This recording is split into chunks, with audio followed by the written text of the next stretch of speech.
Hello everyone, welcome to the third video of the AI by Hand series.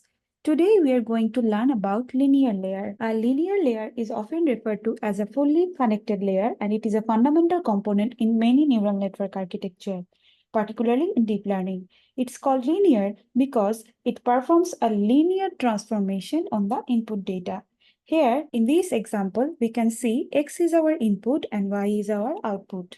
We also have the weights and biases. So the linear transformation transformed by this linear layer involves matrix multiplication of the input matrix X by a weight matrix W, and then we do follow by an addition of a bias vector B. These weights and biases are the learnable parameters of the layer which are updated during the training process of a neural network. Overall, linear layers are essential building blocks in neural networks, providing the capability to learn complex mappings from input to output data through the adjustment of their weights and biases during the training process. So now let's move on to these examples. So for the first example, you can see we have one element vector or matrix here, and we have a weight and a bias, a single element weight and a single element bias. So we can see X is our input. So this X is 4. So this 4 will go through something and then we will get the output. This output will follow this function Wx plus b. How do we get that? This weight matrix and bias matrix are merged together, and then this input matrix and this one are here together. So if we multiply these two, then we get Wx plus b. So now you can think why we add this one here. This is the equation of a line. So we know that W is equal to mx plus c for a line. So as this is the equation of a line, so that's why it's called a linear transformation, and this layer is called linear layer. So we need to get this Wx plus b. And for getting b, we need to multiply this b by 1 so that we can multiply W cross x, and then here we can multiply b into 1. So that's why we add this extra 1 here. So now our function is Wx plus b. So we have to multiply this W with this X. So 3 into 4, that gives us 12, and then plus B. So B is 0 here. So we just get 12. So Y would be 12. So this 4 will go through the mapping function Wx plus B, and we will get 12 here as the output. So that's how the input 4 is mapped to the output 12. Let's move on to the next example. It's almost similar to the previous one. Rather, we just have a bias here. In the previous example, the bias was 0. So Wx is 3 into 4, 12. And then we add the bias, which is 2. So 12 plus 2, we get here 14. So the input 4 will go here, x, and then with the Wx plus b function. So Wx plus b function will work here. And then we will get the output value 14. So the 4 will be mapped to 14. Next, we have minus 1 as the bias. So 3 into 4, 12, and minus 1, which will give us 11. So 4 will be mapped to 11 here. So you can see we are getting different values just by changing the bias. If we change the weight and the bias, we will get different values. And these are the learnable parameters for a neural network, not the input or the output. For the next example, we are getting two outputs. So how does one input gets mapped to two output, and what does it mean? It means that we can also map one input to many outputs, like one to many. So for that, we should have several weight values and several bias values. So you can see that we have several weight values and several bias values for each of the output. This input is 4, and this 4 will be multiplied by the first weight here. So 4 into 3, then we add the first bias plus 2, which will give us 14. And then for the second output, we need to multiply 4 into 3, 12 plus minus 2, which will give us 10. So what does this mean? Like if we have one input value but two output values, this could simply mean that this x value going through the mapping function, we can get two output values. For example, the first one can be the probability of a simple image being a cat, or the second output value can be a simple probability value of that image being a dog. We know that the probability values must be between 0 to 1, but this is just a simple example here of what does it mean. So here we have three output values. So you can see that for getting multiple outputs, we need to add different weight values in the rows, not in the columns. So this will be multiplied by this will be this again, and for the last row, we can multiply 3 into 2, 6, and then we can simply do -4. So which will give us 2.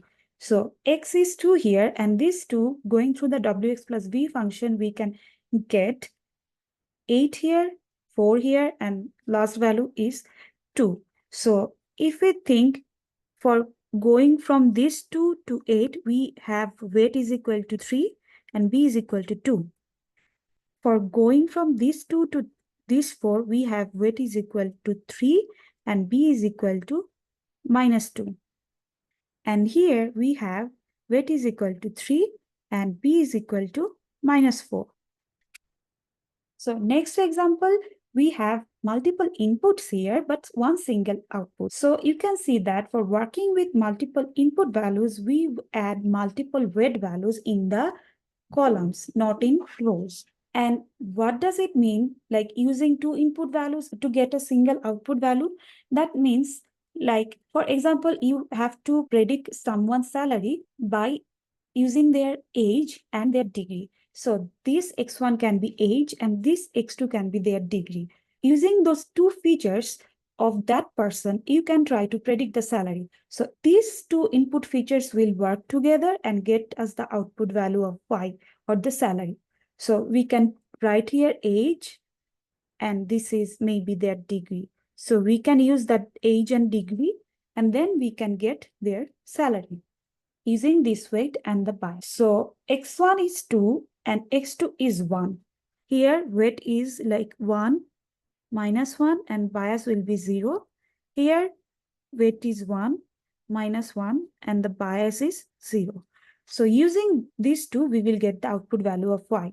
So 1 into 2, 2 plus 1 into -1, which gives us -1. So 2 minus 1, 1, and then add the bias, so 1 plus 0, 1. So we get the output value 1.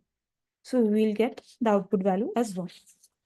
Next, this example is similar to the previous one. So we multiply 2 into 2, 4, plus 3 into 1, 3, 4 plus 3, 7, and then we add the bias. So 7 plus 2, 9.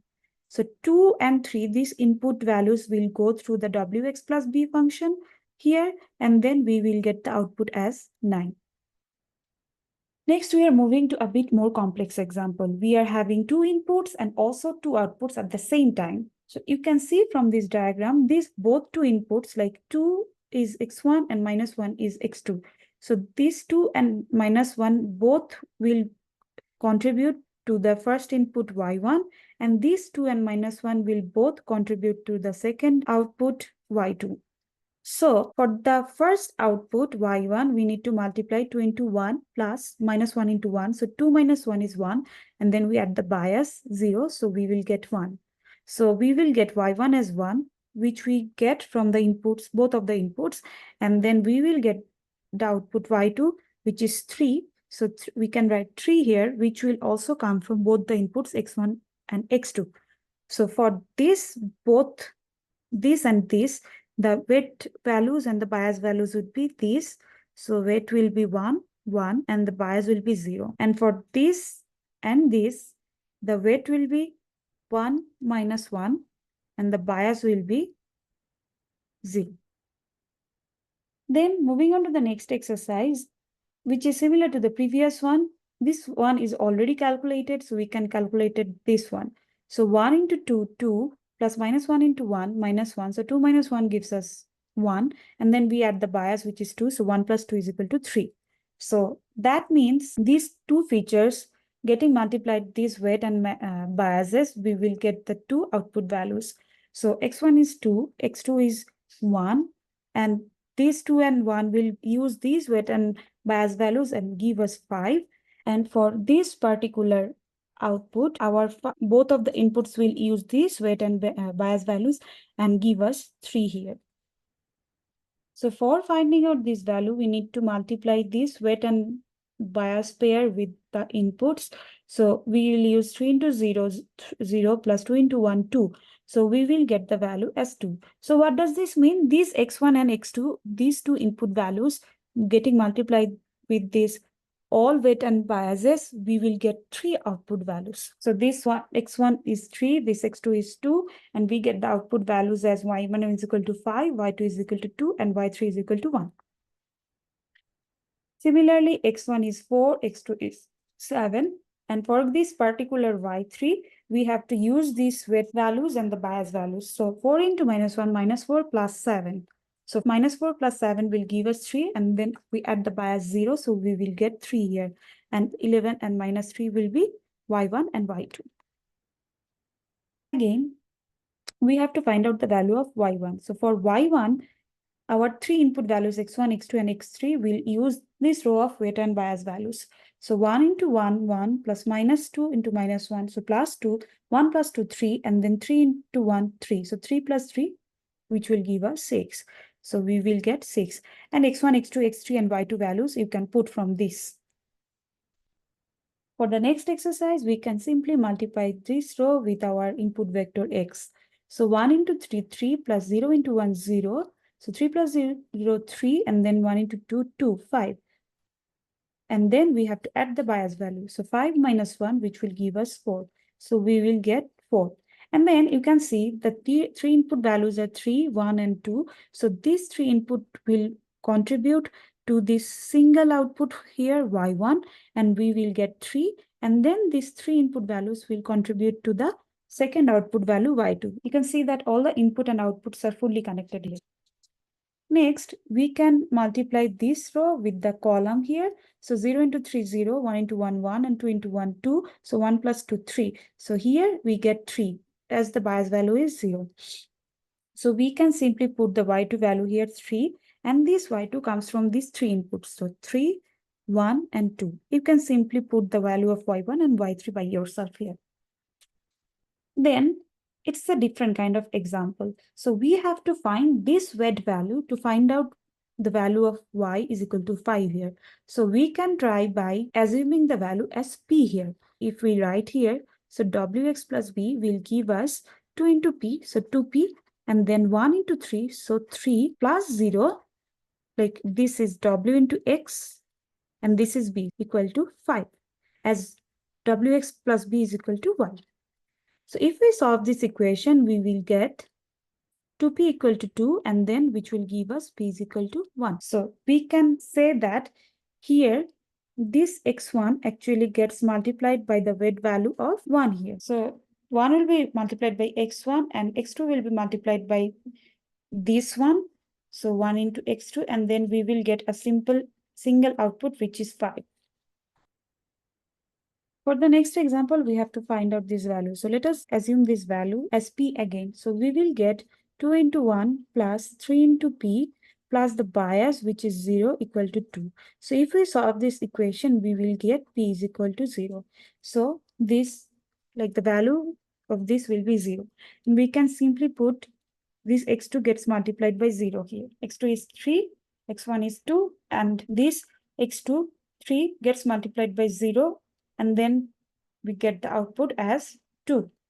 This makes sense, like you get the weight as 0 here, and the weight for this particular line is 1 here. As the bias is 0, you can simply say that 2 into 1 is 2, and 3 into 0 is 0. So 2 plus 0 is 2. We can get 2 here. We have to find the bias here. So 2 into 1, 2, plus 1 into 1, 3. So 3 plus b is equal to 5. So solving this equation, it will give us b is equal to 2. So you can just simply write the bias is 2 here. So x1 has the weight of 1 here, and then the bias is 2 here. Then we get the final output as 5. Again, we have to find the bias here. To 2 into 1, 2, and then 1 into 1, 1. So 2 plus 1, 3. And then we have to make it 1. So 3 minus 2 is equal to 1. So here we will get minus 2.